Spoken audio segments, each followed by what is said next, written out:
welcome to the February meeting for Sustainability Advisory Committee 2020.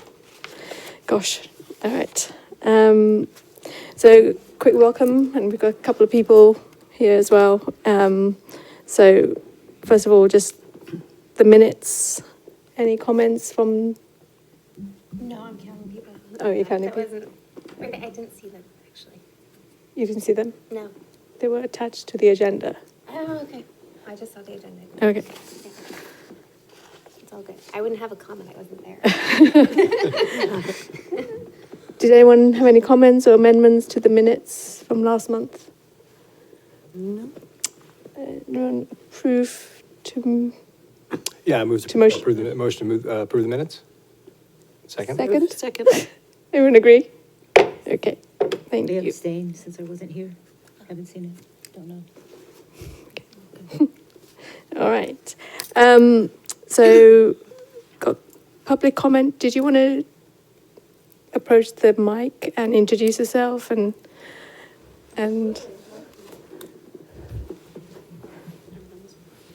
Hello. My name is Sam or Samantha Weil. Hi there, I'm Maggie. And I'm a senior. I'm a junior. I'm in 11th grade. Yeah, and we go to Phillips Exeter, right down the road. And we're a part of a class this term called Human Population and Resource Consumption. And part of the class is our sort of final, am I being loud enough? Sorry. Yeah. Yeah. Our final project is basically to do something with sustainability and climate change in the environment, but something kind of tangible, with it, that our teacher can grade and see. And it's due, I think, at the end of this month. And we basically really can do whatever we wanted, but we kind of thought might as well go to the town and hear what you guys are thinking about and might want us to act on. Mm-hmm. And really it can be anything. And maybe it's helping with a project that already exists or addressing something that you guys haven't yet had time to, or yeah. Do you have anything to add? Yeah, so I mean, whatever ideas you had, big or small, we're more than happy to help out. Yeah.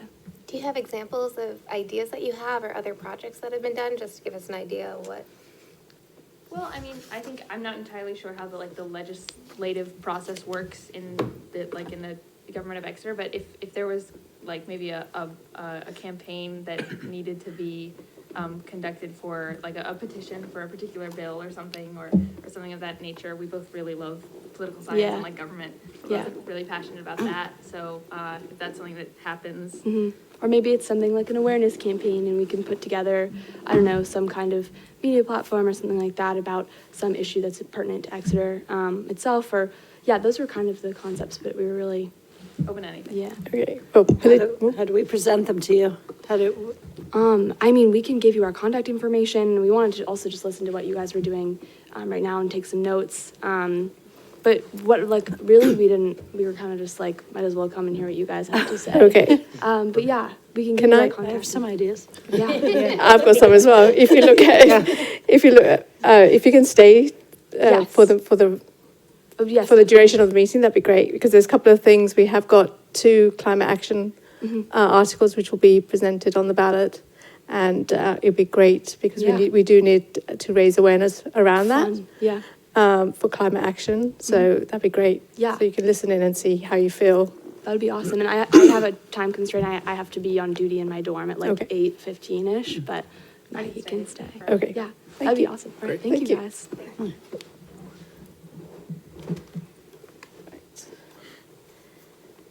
And so we've got composting. We've got Bob Kelly.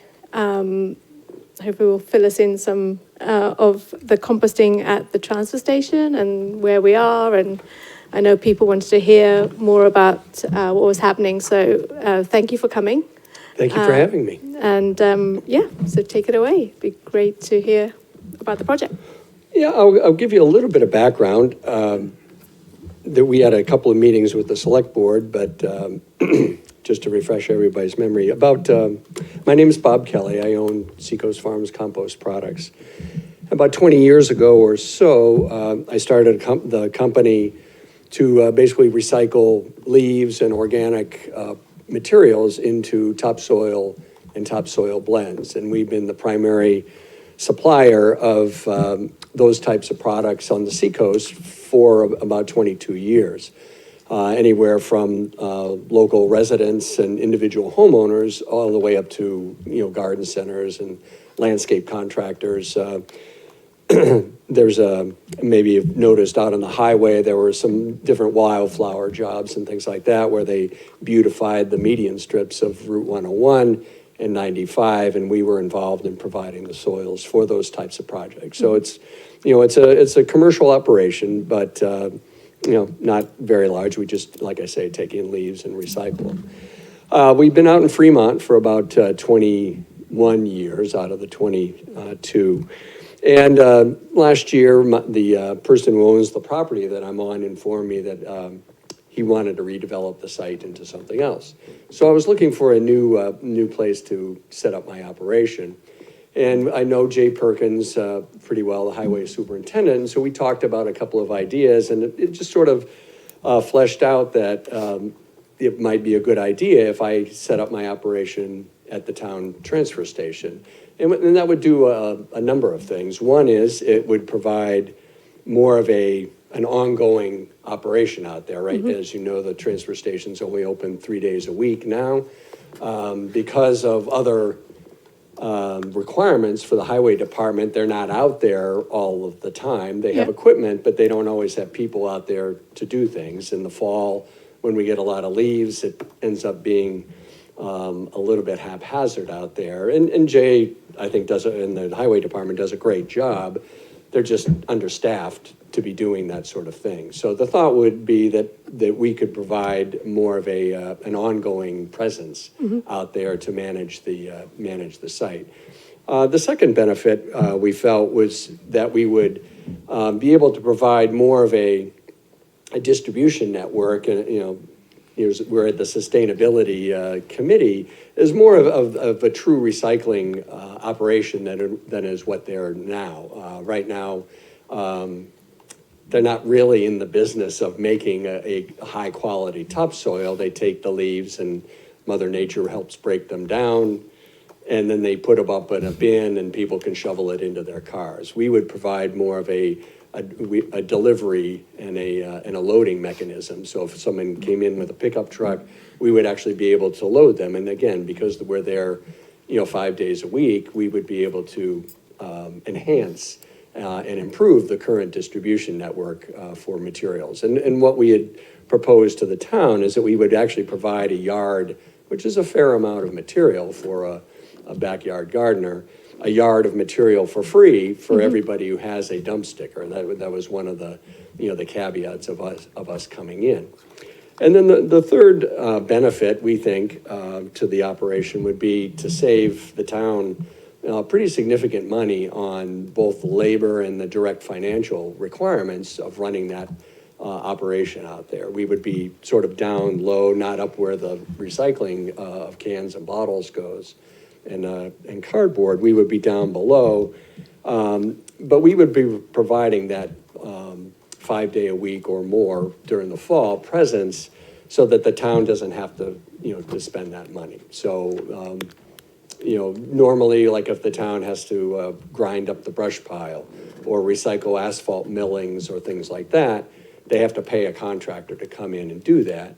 And our proposal would be that, that there's zero cost to doing that, and we would take on that. So, sort of in exchange for me being able to set up operation out there, we would improve the distribution of, the organic products and the topsoils, certainly to the town residents and to projects, Phillips Exeter at the high school or any of the highway department jobs around. That's what we're looking at doing. So just the general site improvements, we would be, again, down below. If you drive down where you drop off the leaves, it's going to be no larger than what is done now. We've actually talked to Jay about the logistics of the operation, and instead of coming in through the transfer station, our proposal is to actually use the gate up off of Kingston Road, so that because we have no interest in increasing the traffic on Cross Road, and I'll be presenting this to some of the land use boards here later on this month. But again, our intent is to minimize, if not eliminate, a lot of the impacts to the neighborhood there by using Kingston Road, which is a state highway, as you know. So all of the, any commercial vehicles or even the town vehicles that would be there to either drop off or pick up materials would use that entrance as opposed to the crossroad entrance. So sort of in a nutshell, that's what we're looking to do. As I mentioned, the select board did approve the concept, if you will. Mm-hmm. And then there was some concerns on the part of some of the neighbors about just the details of the proposal. So I'd said that I'll go in front of the zoning board and have them review the process. And so the select board has sort of put the agreement on hold until that process happens. So right now, again, I'm going to be there in a couple of weeks, I think, and then we'll go from there. But the hope is that any concerns there are locally, we can take care of those. We've talked to Public Works a number of times. They're fully on board with this project, and I think we can fit in pretty seamlessly with what goes on there now and improve it quite a bit at no cost, if not a cost benefit to the town. So that's in general what our proposal is.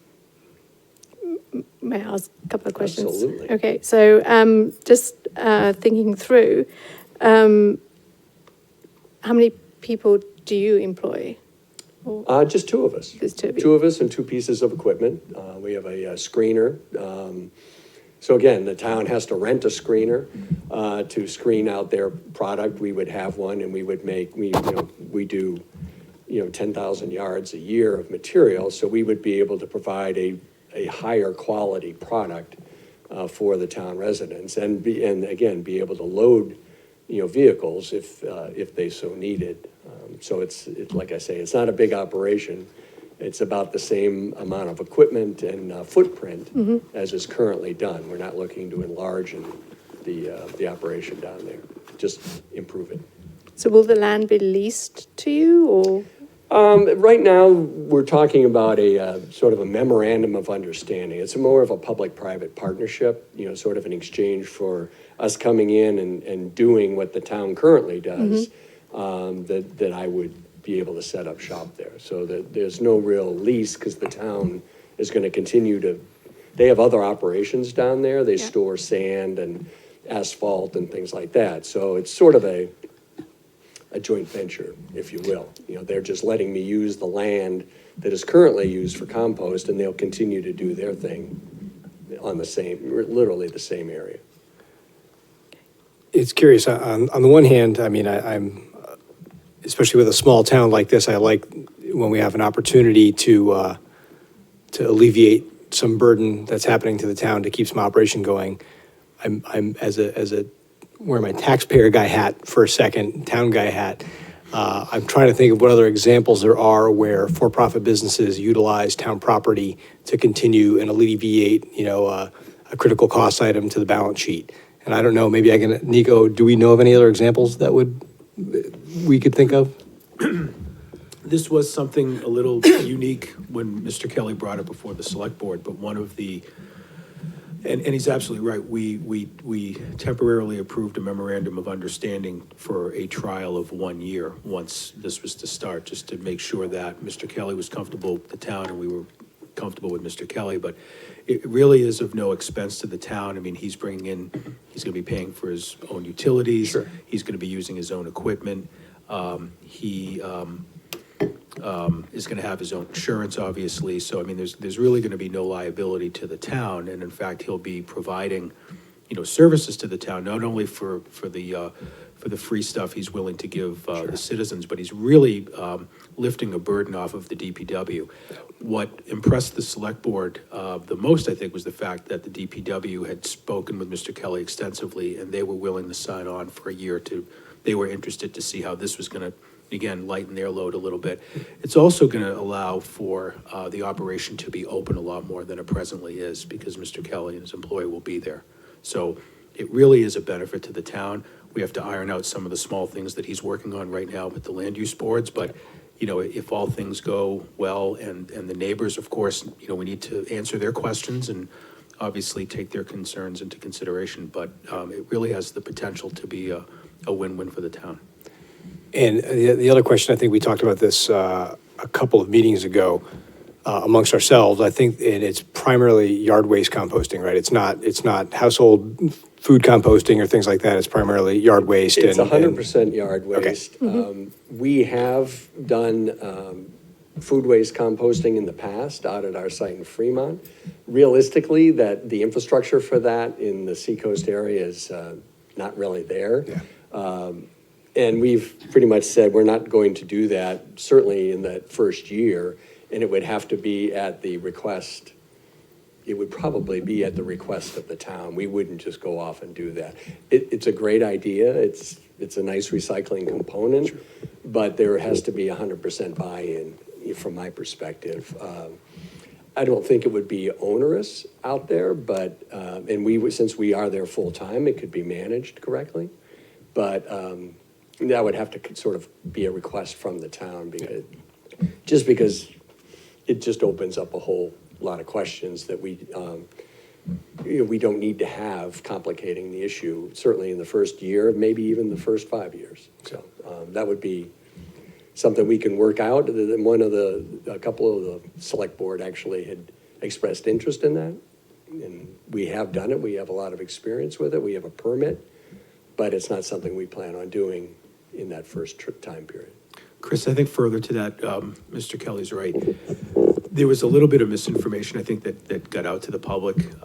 We discussed whether or not, food waste could be, recycled. He has the license to do it. He has done it in the past, but I think, Bob, correct me if I'm wrong, you said less than 1% of your business in the last how many years has been? Yeah, the state allows you to bring up to 10% by volume of food waste in if you're recycling leaves and things like that. Ours, in the past has been far less than that, around 1%. And realistically, what the state allows you to do, 10% is way too much. It's not an easy waste stream to manage. Sure. Even if it's clean, even if it's just grocery store waste, it's not easy to manage. Sure. And we just wouldn't want, anybody to feel that, that this is something that's going to be put in there. Right now, we don't have an interest in doing. Okay. And I think it was just one or two members of the board who simply asked whether or not he had done it, he could do it.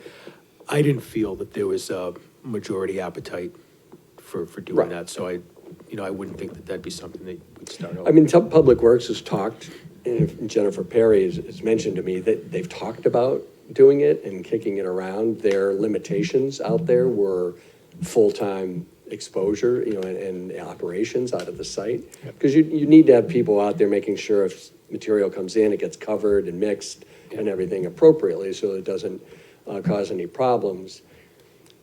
But again, I think the interest is lukewarm at best. So it'd be something to talk about in the future, but again, from our perspective, we'd want 100% buy-in and direction from the town on that. But we're happy to do it, but it would have to come that way. Okay, so one more question. I don't know if anyone has. You're a for-profit organization. Yes. So how would you make your money? We sell, products to the public and to garden centers, Churchill's and Stratham Circle, those kind of places. Mm-hmm. Landscape contractors, small, the little 1-tons that drive around and do projects that we sell to them. So that's, it's a relatively small operation. We are one of only 3 in the state of New Hampshire. Mm-hmm. We do, every once in a while have a call for larger garden centers, like up in Maine in the Portsmouth area, that we would send in a larger dump truck for that material. But it's very, maybe one a day or one, 3 or 4 a week at the best. But so that we make our money, we would be going beyond the town residents, and that's how we would sort of cover the costs of whatever we do with the local town. My interest, I've lived in town for 35 years, my interest is to increase the recycling of these materials in town. It has been for years. I have a lot of customers in Exeter I want to increase that by tenfold. Right. And I think by being here, the town can benefit in that way, and then I can sort of fulfill my own personal goals.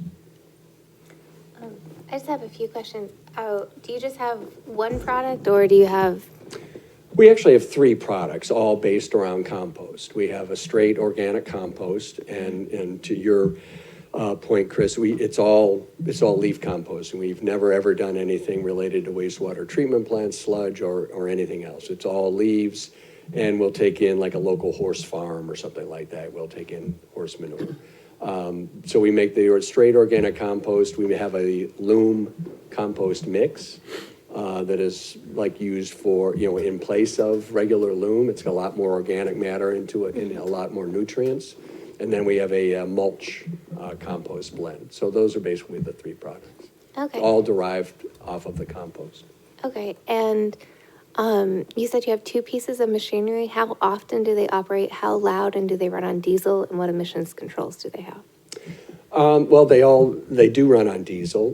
They all are, under whatever requirements there are when the machinery is sold. Yeah, how old is it, I guess? They have, our equipment isn't brand new, but, it passes all EPA requirements. It's no different than what the town has now. Yeah. It's basically a front-end loader and this screening operation. Noise, they're no noisier than what is out there now. I venture to say that the screening plant down in that pit area would not be heard, beyond 100 yards from where we are. Okay, So that's, like I say, it's a relatively small operation, equipment-wise, and about the same as what's there now. Do we have any sort of data in terms of, at the moment, obviously the transfer station opens 3 times a week, with opening 5 days a week, in terms of the capacity of number of people and trucks and cars and landscapers coming?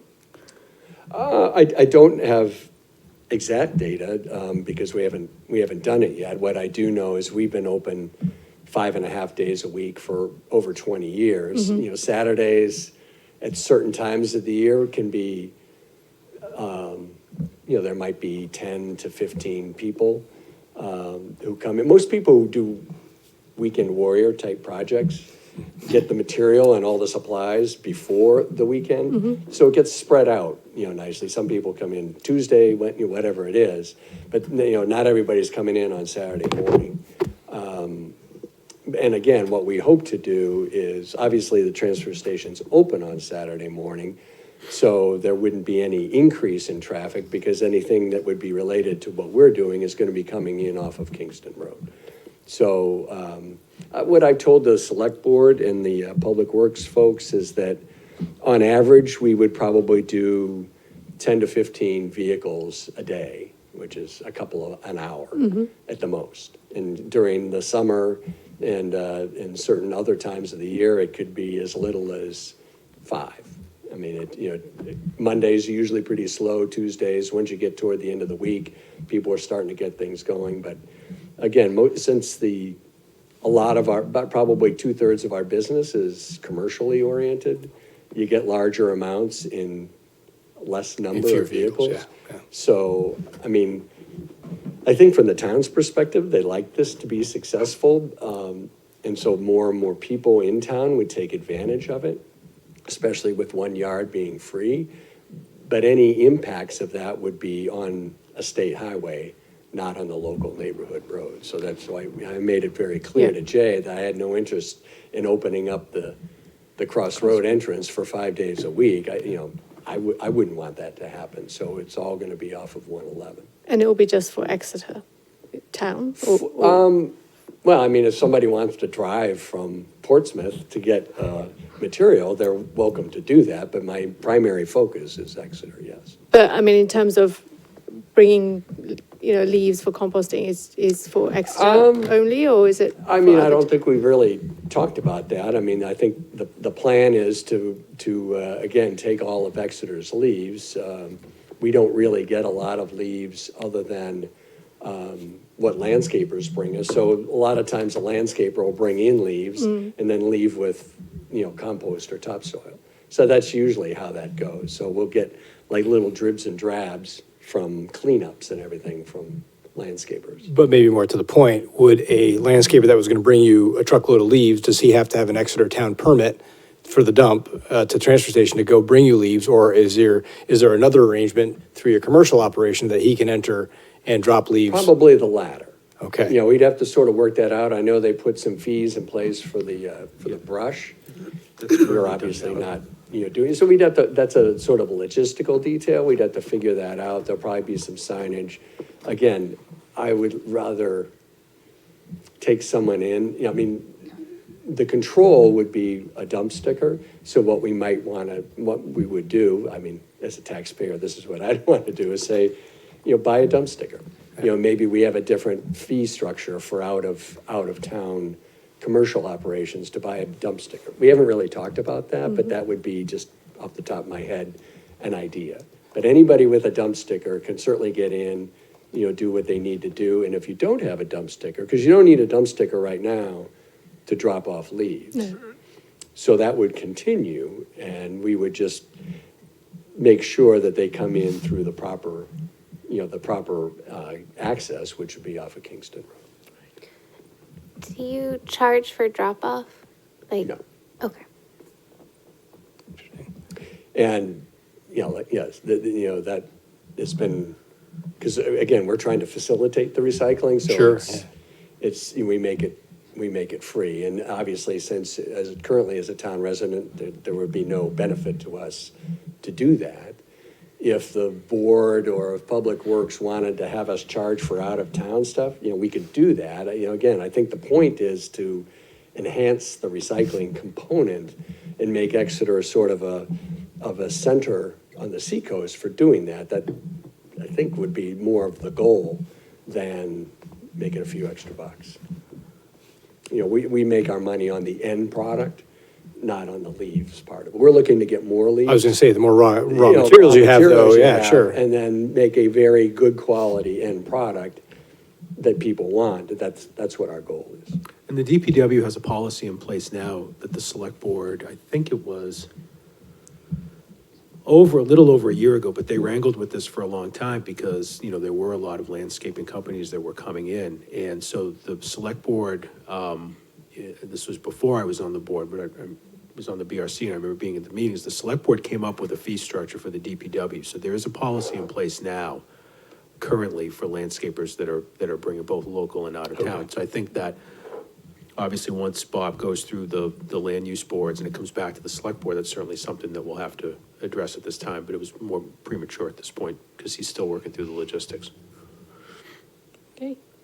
Yeah, I guess my final comment is from the Sustainability Advisory Committee perspective, I think it's interesting and alleviates some town challenges and provides benefit to the town. I wouldn't want to be sitting on the select board when the second guy comes to figure out how to operate a for-profit business on town property. I'm glad I'm not on that board, so. Well, again, we've talked with the select board a number of times and also with Public Works. And I think one of the Public Works staff said, just because it hasn't been done before doesn't mean it's not a good idea. Absolutely. A lot of good ideas come out of whole cloth and somebody's brainstorm. So No, I like. who would have thought that you get all of your Christmas presents delivered in boxes to your front step 10 years ago? So some people would argue that that's not a good idea, but the point is that I think it benefits a lot of different people at no expense and no impact to the local residents. So why not give it a try, I guess, is sort of what our thinking is. Makes sense. All right. Okay, any other questions? No, I think it's a great idea. Thank you. Thank you. Well, thank you for coming in and. Yeah. Any further and questions, thank you. feel free to, put together an email or have me back in. Yeah. I'm happy to. And if you would like, I can, once things get going in the spring, I can come back in. Yeah, that'd be great. For an update. That'd be Yeah, and fantastic. it would be good, I don't know how to, we're continually working on that, publicizing things, but it'd be great to have, letting people know that this is now a Yeah, more thing. that's another another reason why I wanted to get into more of a population area, Exeter versus where I am in Fremont. Just to, use Instagram, other social media outlets and obviously you have the Exeter Community Forum, and I think those kind of things will get people knowledgeable about what is available to them. Right now, you can go to garden centers. We're not looking to take their place, but most people are going there to buy plant stock or stone or something like that. So this is just a sort of a parallel way to, more on the recycling end of it than that. Cool. But yeah, I think the plan is to get a social media blitz going in the spring and let people know that Exeter's the place to be. Awesome. Thank you. Thank you. Oh, I'm sorry, one more question. When is it slated to start? Do we know? As soon as I get, Springtime? approvals and get everybody, the local residents out in that area comfortable with what I'm going to be doing. I'd like to be over there by March, because once April hits and it gets sunny out, I'm surprised with this weather, we haven't gotten any phone People, calls. yes. It's been April for the last 2 months. Yeah. But yeah, I think it would certainly be this spring would be the intent. Okay. As Nico said, we had a sort of a temporary memorandum of understanding, and the intent was in calendar year 2020, for whatever the season is. Okay. Great, thank you. All right. Thank you very much. Great. Thank you.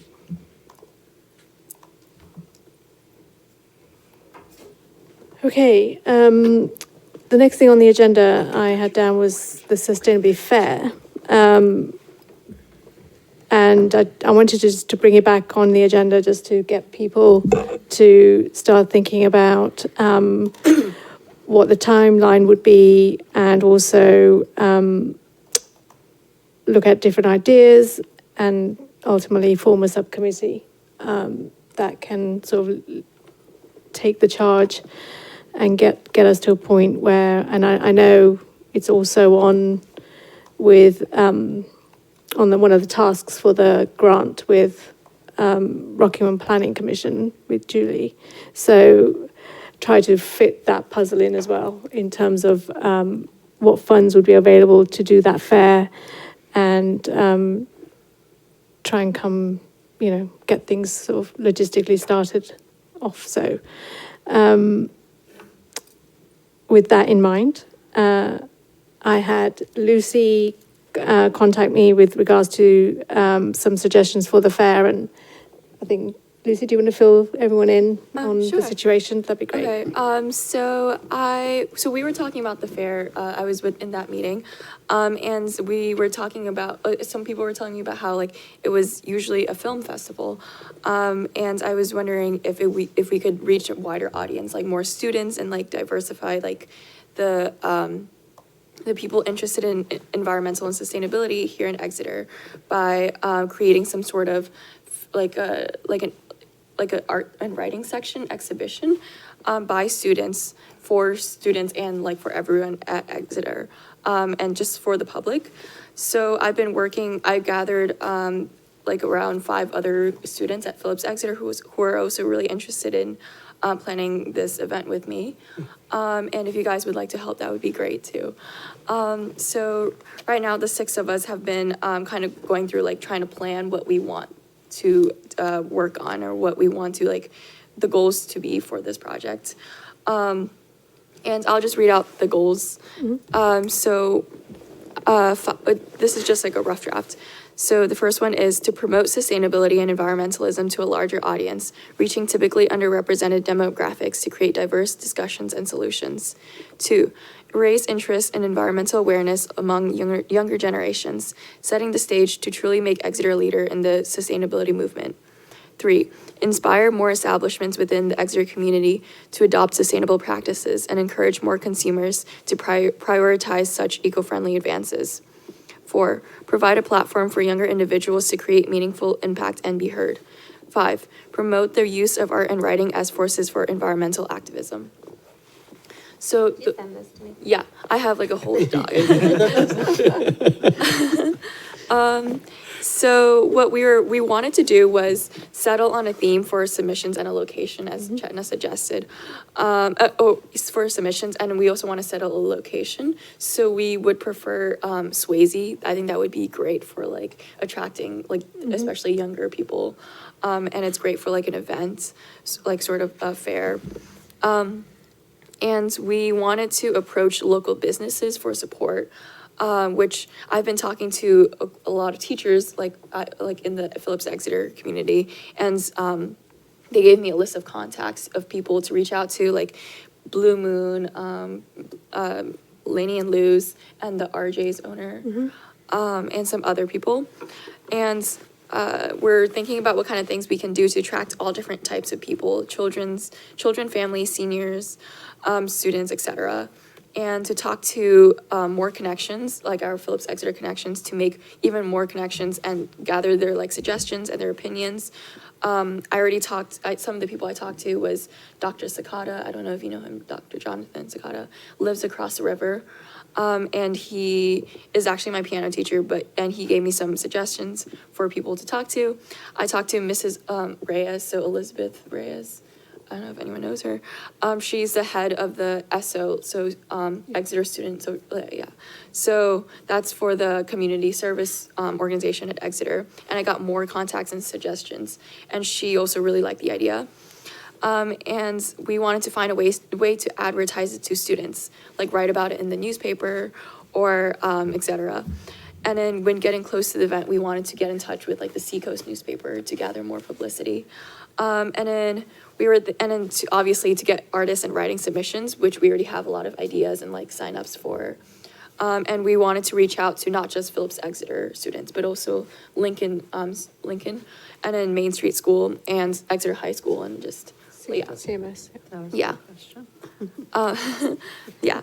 So possible themes we were discussing include ocean water conservation, forests and trees, activism, environmental justice, which may be too broad, air pollution, climate change, and like something like pollution, like environments, like invisible chemicals, how toxins and pollutants can make it into natural environments and into our homes and bodies. So those are some ideas we were thinking of. And we already have a list of artists and writers who are already interested, and we're just gonna keep reaching out to more. We have connections at these different schools because of this community service organization, where a lot of clubs are involved with helping out with like tutoring and like just like helping teachers at these schools. So we have connections there. And we're also gonna reach out to teachers and principals. And we have a contact list of people to reach out to for like possible support, but also like some other people, well-connected other people. And then location, yeah, it would be great to be in Swayze. Yeah. Are you talking about like on a weekend or a weekday? Because I think Swayze weekends are pretty much spoken for through October. Well, no, what I was going to suggest is the sooner you pick a date or some dates, the better, because it does fill up. But you would go through, I would suggest sooner than later, talking to Greg or Melissa at Parks and Rec. Because all of the town facilities, like Swayze Town Hall, anything like that, all goes through the rec department.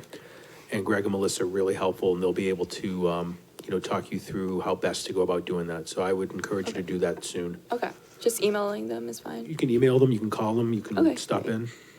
Okay. Do you know where they're located? No. They're like, out the door here and around the corner on Just Court next to the Street. fire station. They're like between here and Right next to PEA. the Yeah, they're senior center. on your way back to your dorm, actually. Yeah. They're not there now, though, so. They're on Court Street. Okay. And so we have ideas for event advertisements. So write it in the town newspaper, or write it in the Phillips Exeter newspaper. Perhaps we could put something on the town hall website. And then flyers and posters around the campus, social media, like an old school email, because I know these types of events are very popular with students at my school, especially if there's like food involved. So yeah, and like writing and art, like especially people like friends are also going to be in there, like their work is going to be featured, so that is also like a big plus. and also advertising it to faculty, who I'm sure are going to be very supportive as well. And yeah, that's what we have so far. I'm sorry.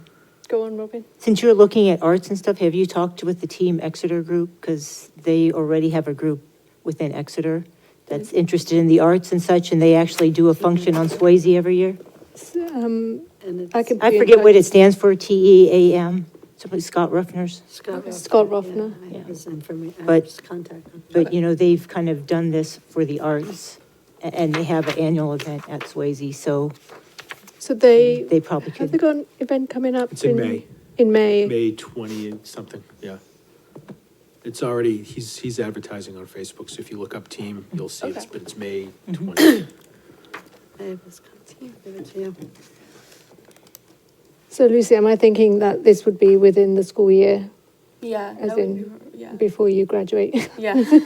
Because everyone involved so far, most of us are seniors. Okay. And we have, one of the people actually came from Exeter High School, so she has connections there. Like, we would just be, like, we would really want it to be, like, earlier like, sooner, like, maybe March or April, like, around that date. Okay. Any comments? But outdoors in March, is that going to be warm enough? Yeah, maybe it might have to be April. Yeah, I'm not sure if the Parkway they'd even be ready in March, so. But I would, that's why I would really encourage you to talk to Greg and Melissa Okay. soon. Okay, And they're great, they'll help you, they'll walk you through everything. okay. And we also have Earth Day will be 50 years old. So again, that's a sort of something else that, you know, would be great to highlight and But you raise also- awareness about. But you also want to be looking at what is already out there, all the people planning stuff for So- Earth Day, so you're not competing with them. You Yeah. probably want to avoid competing for the same Or people. just Yeah. that's way more interesting. This event is mostly like about student Student, artwork, yeah. yeah, student pieces. Uh-huh. So I think that is the main distinguishing like factor Okay. for the event. Are you thinking this would be artwork that would be sold or would be up for auction to raise money for a cause? Like, I'm just thinking like when people go down to Swayze, they tend to spend money on something like, We haven't decided that yet. okay. Well, what we wanted to do, one of our goals is to raise awareness of using art and writing as like environmental like awareness tactics. And what we wanted to do is we have so many artists and writers on campus at Phillips Exeter. I don't know too much about the other schools, but personally, I know a lot of passionate people like I have a lot of friends who are really into that. And we wanted to maybe like get support from local businesses and like see if they can donate anything so we can like make some kind of like prize money or something for the artists and writers who are going to be featured in the fair or in the exhibition. So that's what we're planning on. That's a very rough idea.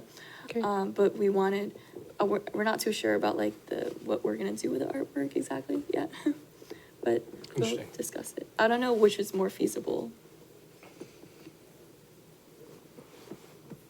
I don't know, I guess, you know, it's probably a suggestion in terms of, you know, whether, you know, you wanted to raise some money towards a specific charity, you know, to help, which is related to climate. You know, then you could auction off or sell prints and. you Yeah, know, Is this a committee, is this gonna be a committee-sponsored fair? I think that's open to our sort I'm of just discussion. thinking if you're, and your ideas are fabulous, I think that you may want to consider having this be related to your committee, because I think it's going to be easier for Greg and Melissa for insurance purposes. I know forgive me, back in, was it late August or early September? Or actually it was late September when you did wasn't there a potluck something on a Sunday? Oh, Dave did that. Derek Derek did that, sorry. Derek, okay. And was that sponsored through this committee? No. No. That was a local nonprofit Okay, Yeah, that was climate. or a local branch of a larger Okay. nonprofit. Yeah.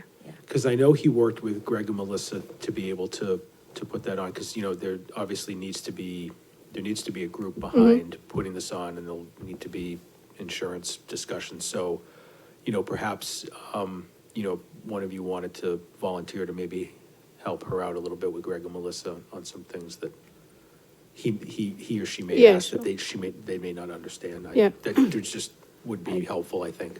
I'd be willing to. Yeah, okay. I was gonna, I guess like, I can see the interest of a lot of high school students and a lot of your friends of like attending this. I'm just wondering the rest of the town and what would be the draw for them. And the population I'm aware of is the one with little kids.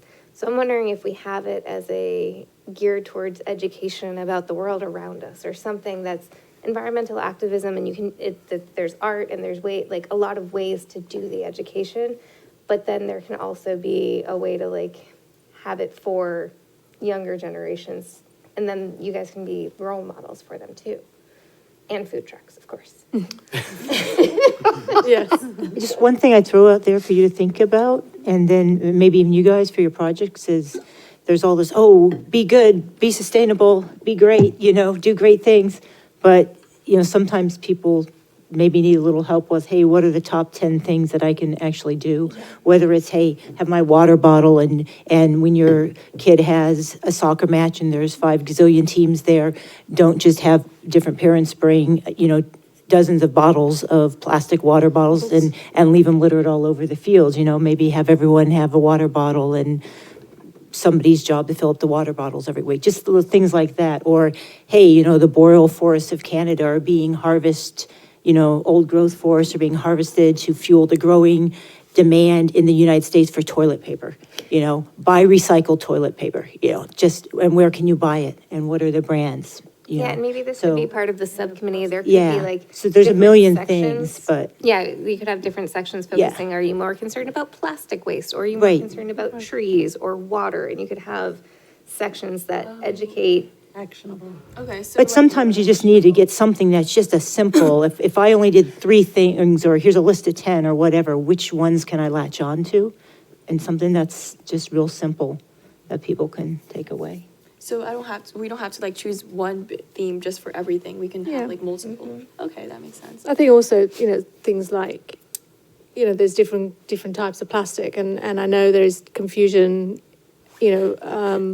amongst people as to what is exactly, which type of plastic is recycled, in this town. And so, again, it's just a question, again, an educational piece of, okay, well, these are the types, the numbers that are recycled, these aren't recycled. So, you could easily encourage people who coming, to the fair to say, you will see this type of plastic or this styrofoam in this business or whatever, let's encourage them to stop using them. Do you think it would be possible to involve some town departments on like having them talk about what's recyclable, what's not, or like having some, For instance, like, is the plastic, DPW. yeah, the DPW, like coming and talking about that, but also we could talk about the brining of the sidewalks and how we use less salt by doing that. Like, there's all kinds of things that we could highlight at this that the town's already doing. yeah, we can talk with Dave and see if Okay. he can let somebody out. I think how the trash and recycle works would be huge, because I know when I moved here, I met my next door neighbors, they said, oh, go get a bin and you I can would like to recycle invite you. everything. I'm And I gonna found out invite that now you. you don't. I'm going to invite you to the next select board meeting, because that is hopefully going to be on the agenda. We've suggested to the chair that she invite Jennifer to come in and tell us what is recyclable and what is not recyclable, because I think, the public needs a little bit of a rebriefing on that, and I know it would certainly clarify some vigorous debate in my house, so. And then it's got to be how do we make that available for people who don't happen to come to that select board meeting or? And Well, you've got a week and a half? Spread the So- word. Here. And how do we ban plastic bags? Oh, that's another, we get a on that, petition. That's So How do we that's a bound petition. Roundup? on the, How on do you get the, RJ's to stop selling Roundup, or I don't know, whatever? on the, Hold on. on the fair topic, so I think, we should start, whatever we need to do is get a subcommittee going. And the 2 action items I would love to see us leave this table with would be getting a subcommittee going and making the number one first objective is obviously date selection, which is a bit of an audit of what else is going on different weekends, keeping the goalpost of it has to be before Philip's graduation, but honestly as close to that as possible for weather and all sorts of other reasons, and runway planning time. To want to do it March is tomorrow. I mean, it's really, really tight.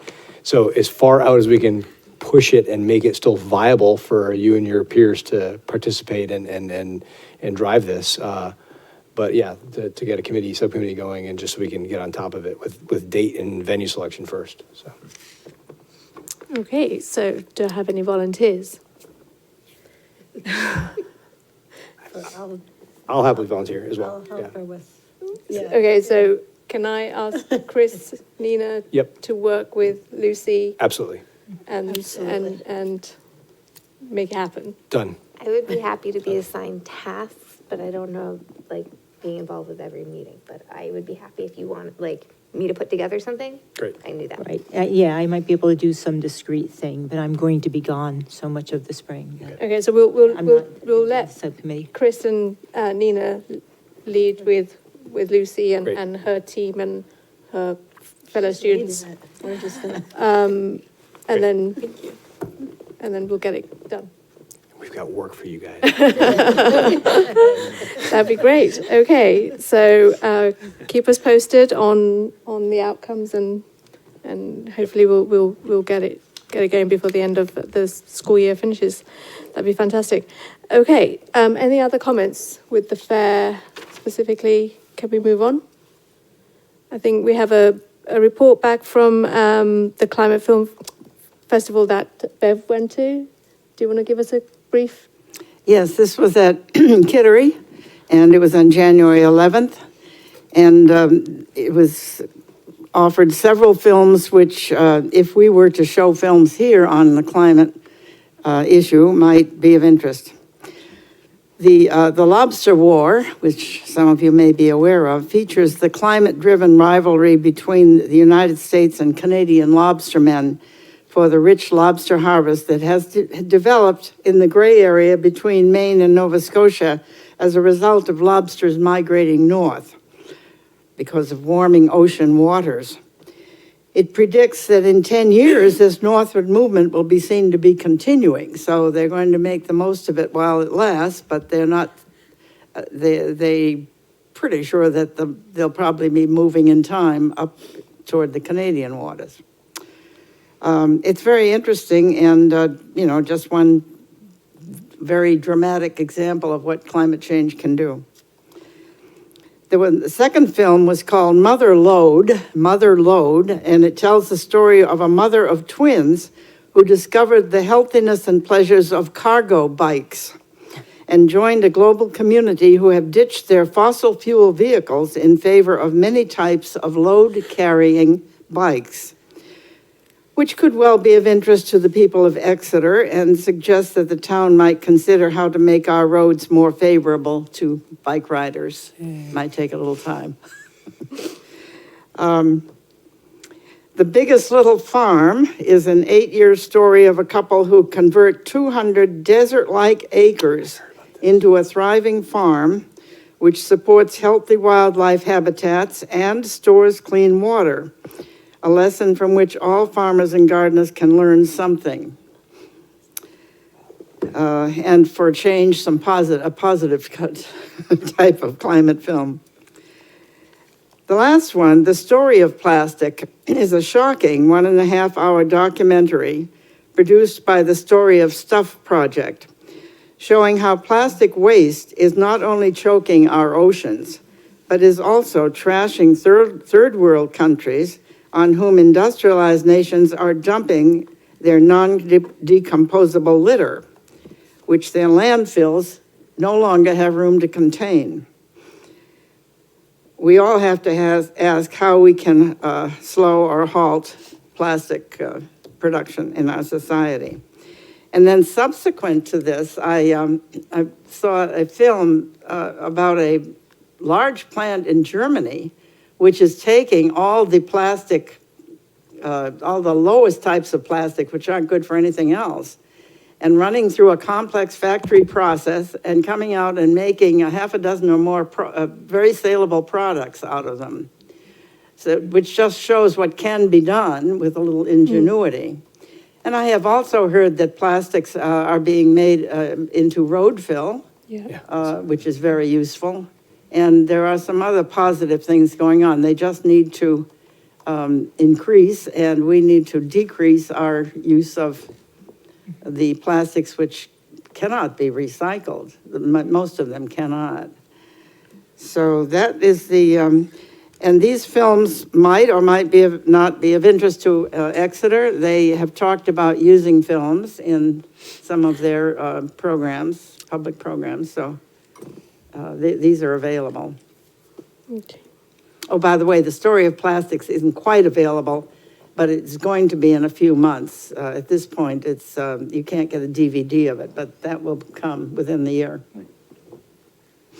I wasn't sure if you were also still looking at a film festival, Lucy, but if so, from when we were starting to There has plan been one talk of before. film festivals, yes. Yeah, when we were starting to plan one before, we have a list of, I mean, easily a dozen films you get your hands on, and there's some that, you know, some are free, some they require a screening fee. It just depends on the movie, and how bad people want to get It wouldn't out have there. to be something that the students did either.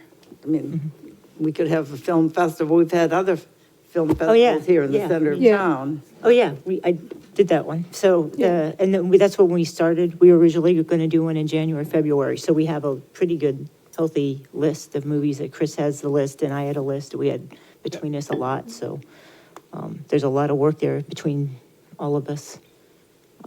If that's something that you need or you want to do separately. Okay, that would be great. Yeah. Okay, thank you, Bev.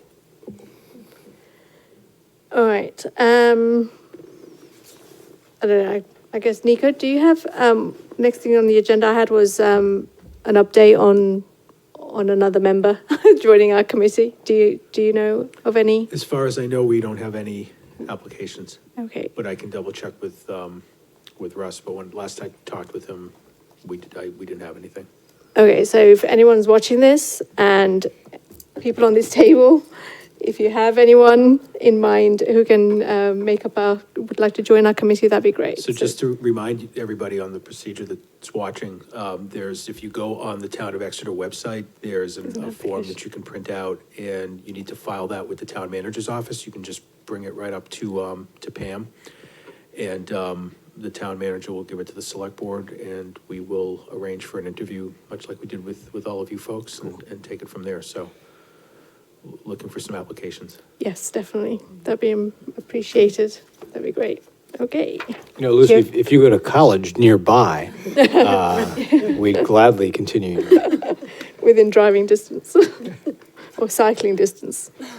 Before we move on to the next agenda item, just looking at the clock and knowing you turn into a pumpkin, just thinking, because obviously you guys can talk to Lucy about if you want to, how you want to support that.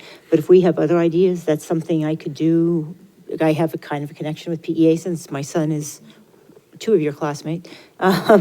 But, you know, collect stuff from the board and be a point of contact for him. Yep, That'd be great. that'd be So great. if you want to send me your thoughts, I can consolidate a list and give it to you guys.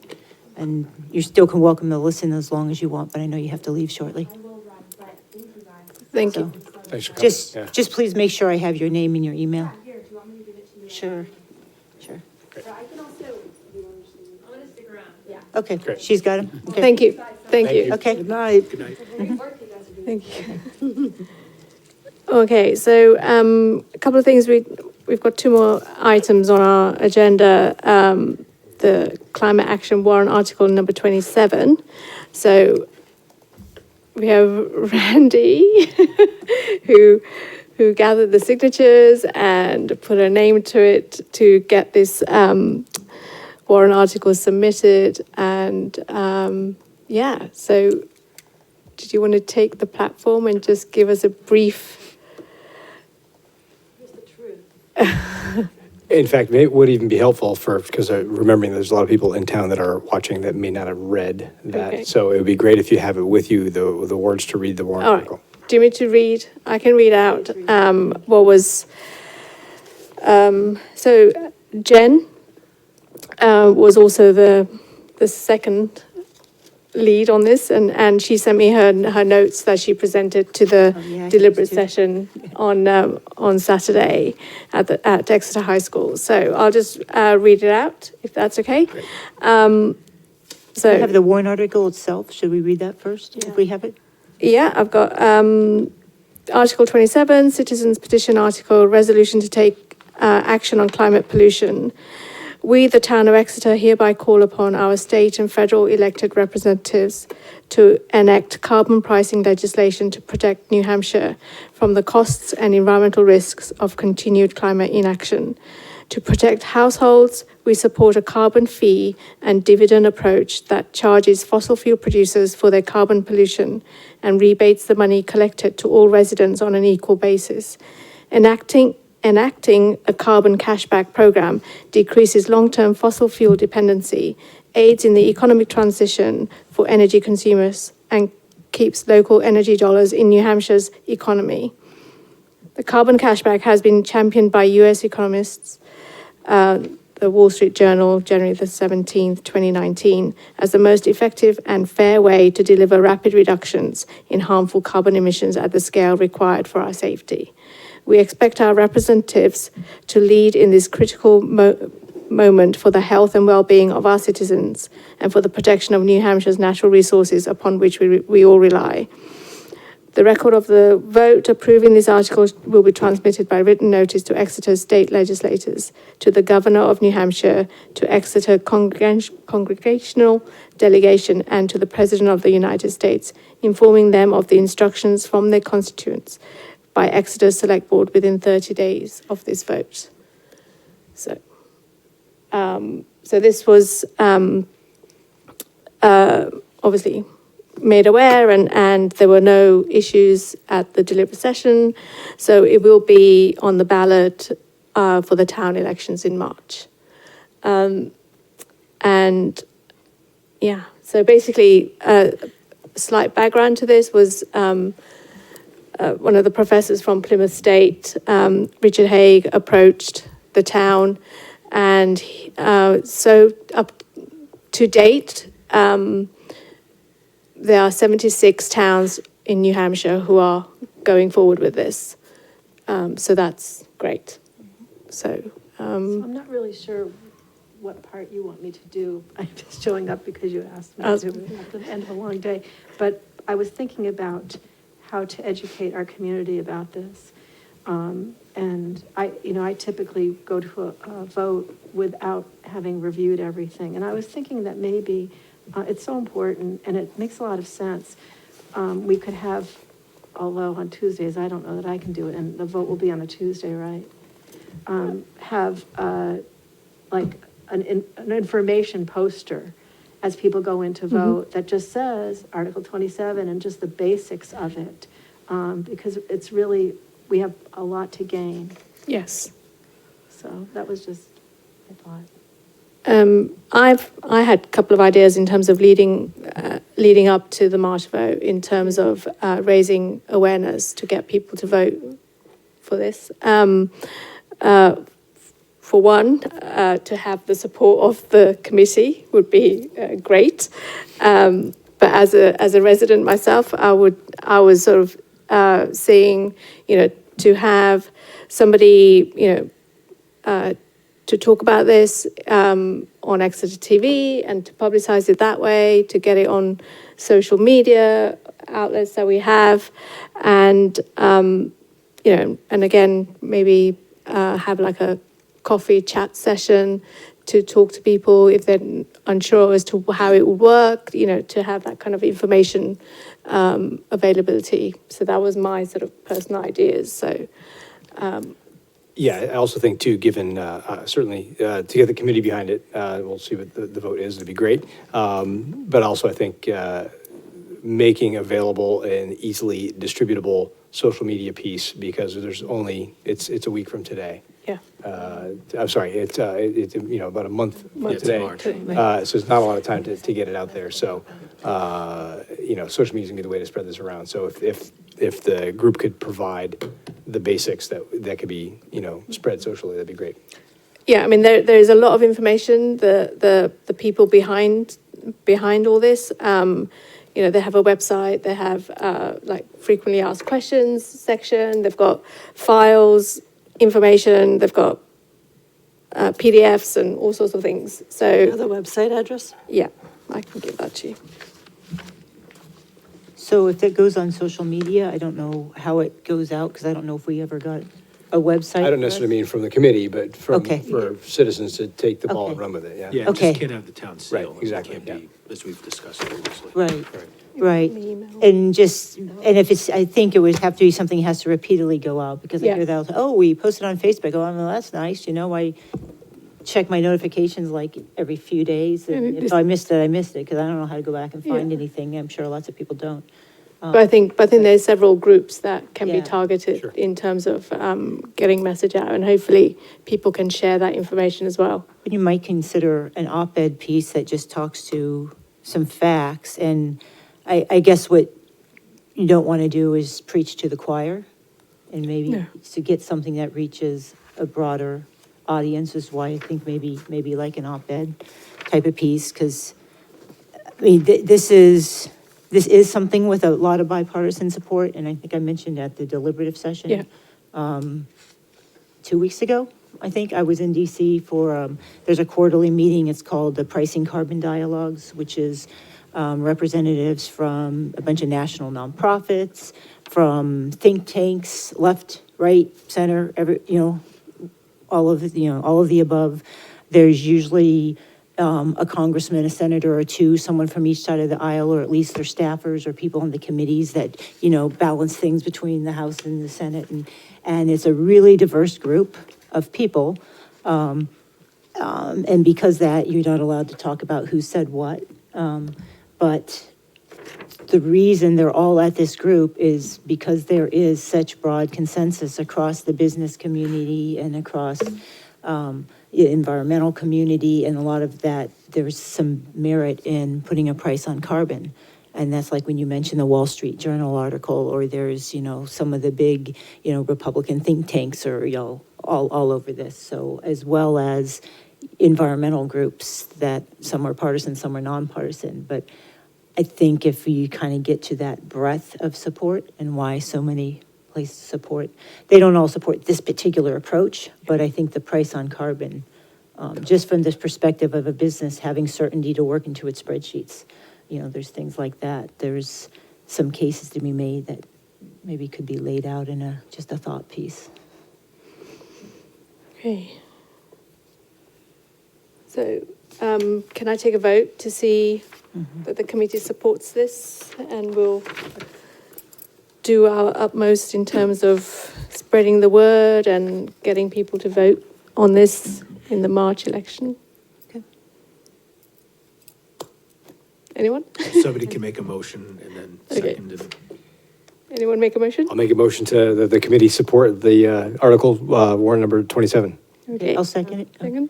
Everyone say agree? Agreed. Good. Agreed. Okay, Thanks, you thank guys, you. it's a good thing. Thank you. Thank you. Are you also going to like the Energy Committee and get an endorsement? Or you personally don't have to, or just, or even just, I'm just saying, bring it up. It could Very be, much about the environment. Yeah. I thought it made a lot of sense because it really, it's both economically feasible and wise and environmentally important. But I just sort of got into this without really knowing what I was getting into. I'm happy to help. I'm better speaking individually than a big group. yeah, and I'm not saying you need to do a presentation. I'm just wondering if the other committees Disagree would agree. get the word about it, then if there's a vote and if it comes up on the ballot, you can say the Conservation Committee and the Energy Committee and the Sustainability Committee all had a vote and gave it a thumbs up or something.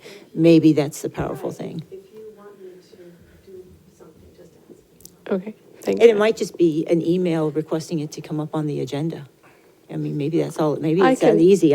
I can do that. Yeah. As, Okay, as okay. support from the Okay. from I this don't committee. Yeah. want to just leave this hanging, but No, no. I'm happy to do, but I want to do what I do well. Yeah. Okay, Okay. right. That's fine. Thank you. Thank you, Thank Andy. you. Okay. So that's again something that you guys could help in terms of outreach. You know, it could be.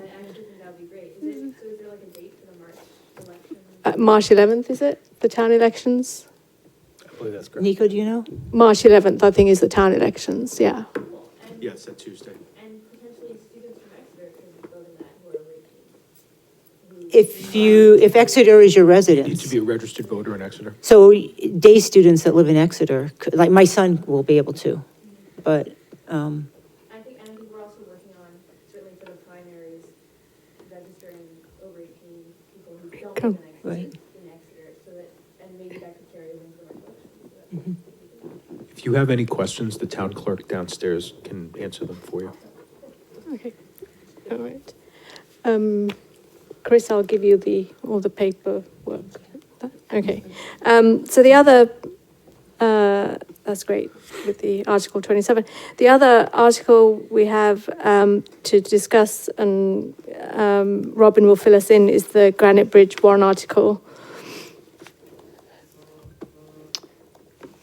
okay. I'm just going to open, I don't have a copy of the actual warrant article. I don't know if you do, but I have the statement we did from the Energy Committee. Yeah, that's fine. And if that's something that we want to endorse, I can read that. So our Energy Committee statement was, as New Hampshire's energy needs increase in the future, the state must prepare to meet those needs. And actually, I'm going to break for a second, just to, probably should let everyone know, we had a subcommittee on the Energy Committee that kind of looked into the whole Granite Bridge proposal. And so this statement was something that we drafted after doing some research, getting some background from several members. So anyway, to continue, so while the Granite Bridge project would clearly provide greater access to natural gas, sufficient alternatives exist that are more efficient, less destructive, less costly, and result in lower emissions. After research and discussion, we oppose the Granite Bridge pipeline project and recommend the town vote in favor of the town warrant against the Granite Bridge pipeline. Our reasons are as follows, and there's three broad categories. The first being lack of proven necessity. Per the current U.S. Energy Information Administration profile for the state of New Hampshire, roughly half the natural gas consumed in New Hampshire is used to generate electricity, and New Hampshire is among the lowest 1/10 of states in per capita natural gas consumption, partly because the state lacks natural gas distribution infrastructure. Large parts of the state do. Natural gas currently used for electrical generation can be diverted for other uses as renewables provide more of our electrical energy. Electrical energy infrastructure does exist statewide and can easily be upgraded to improve heating capacity and efficiency from cleaner, more efficient renewable sources using heat pumps, et cetera.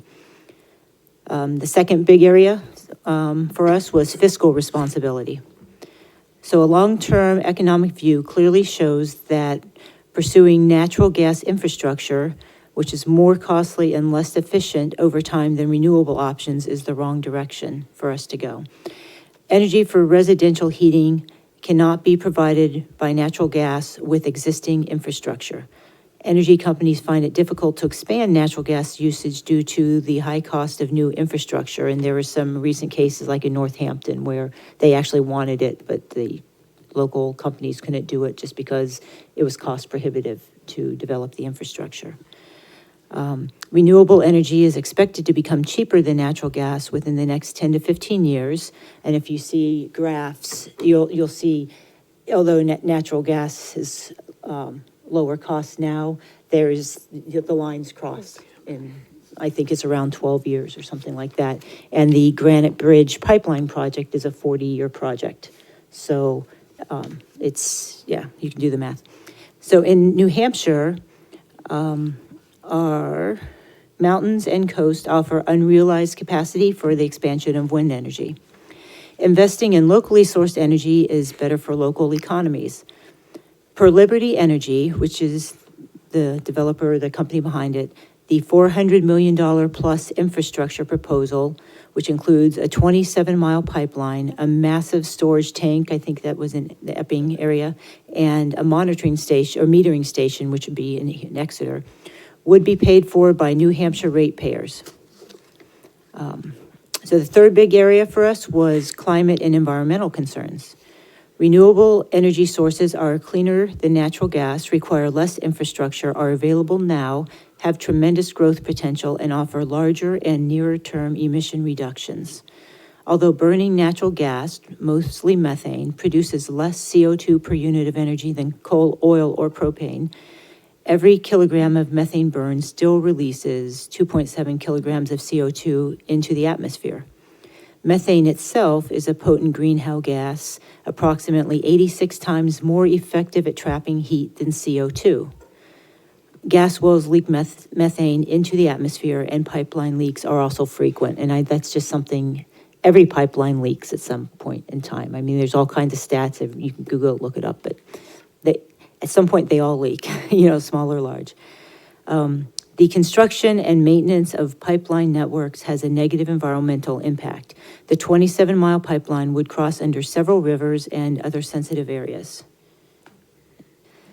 The 2018 and 2019 UN emission gaps reports, which for anyone who doesn't know, this has to do with the Paris Accords and how all the countries are doing at meeting their obligations and their commitments. Then the UN comes out with this report every year, this emissions gap report, which talks about the gap between where we should be and where we really are.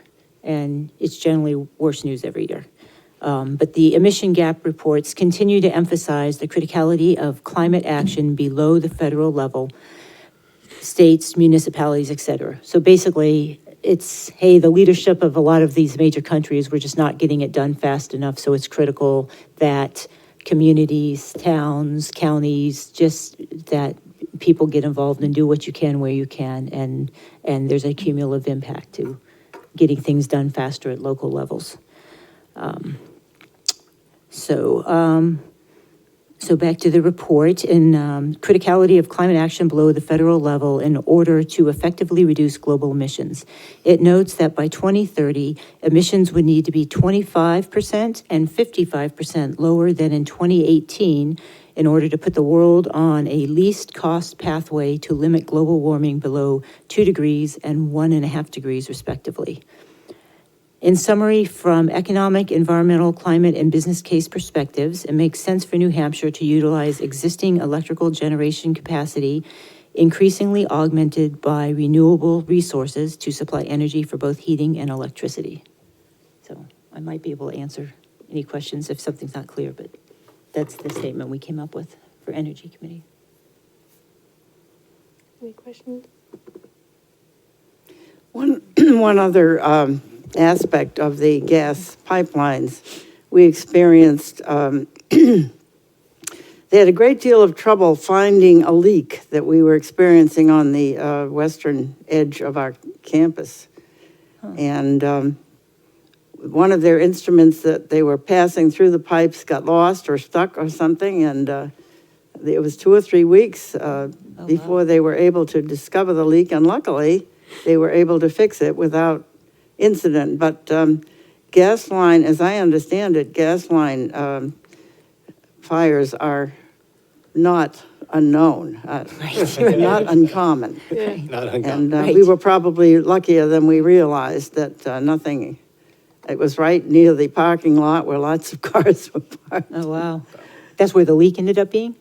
What? That's where the leak ended up being, is right by the parking lot? The leak was in the pipeline that runs just behind, I guess, our campus on the western edge. Scary. It's scary. Okay, so can I move a motion for the committee to support the Granite Bridge? I'll second Wait, that. what Oh, sorry. exactly are we supporting? Supporting you.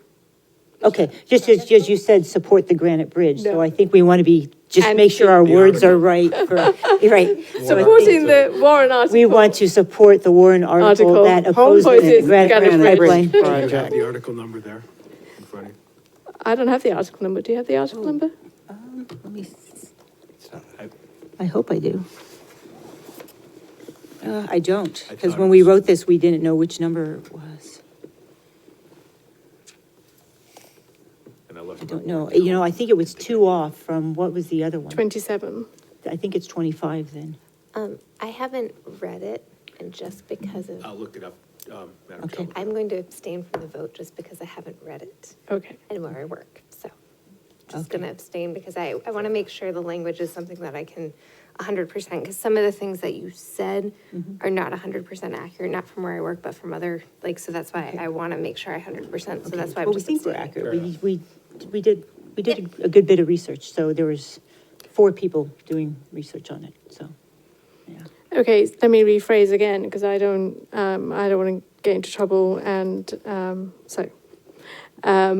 is the committee moved to motion to support the warrant article against the Granite Bridge?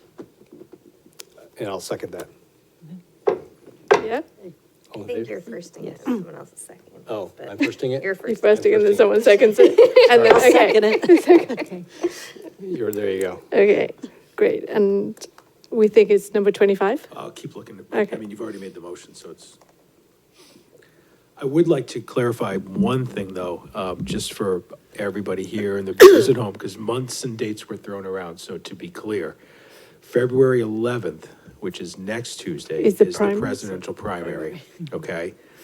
The town election is Tuesday, March 10th, not 11th. We want it, so it's, 11th this month, 10th next month, because we have so many important warrant articles, these two being among them. Yeah. We want people there on the right day, so it's March 10th And from 7 a.m. to 8 p.m. Please, everybody come out and vote.